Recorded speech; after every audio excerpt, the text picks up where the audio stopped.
بسم اللہ الرحمن الرحیم نحمدہ و نصلی علی رسولہ الکریم۔ صلاۃ الحاجت بھی عام نفل نماز کی طرح کی ایک نماز ہے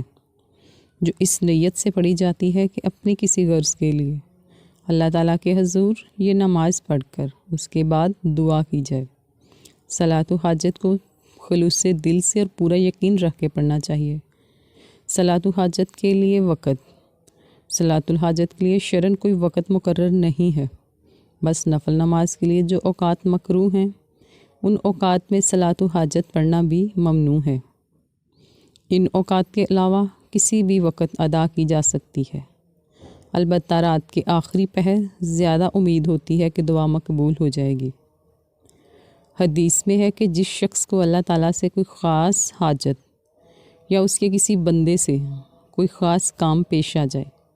تو اس کو چاہیے کہ وضو کرے خوب اچھی طرح، پھر 2 رکعت اپنی حاجت کی نیت سے نماز حاجت پڑھے، اس کے بعد اللہ تعالیٰ کی حمد و ثنا کرے، رسول پاک صلی اللہ علیہ وآلہ وسلم پر صلاۃ و سلام بھیجے یعنی درود شریف پڑھے، اور اس کے بعد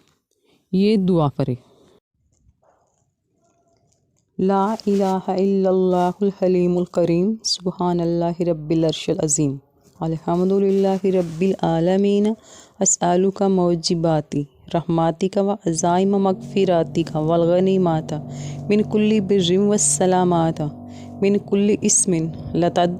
لذنب الا غفرتہ ولا ہما الا فرجتہ ولا حاجۃ ہی لک رضا الا قضیتہا یا ارحم الراحمین۔ اللہ پاک ہم سب کی جائز حاجات کو پورا فرمائے، آمین۔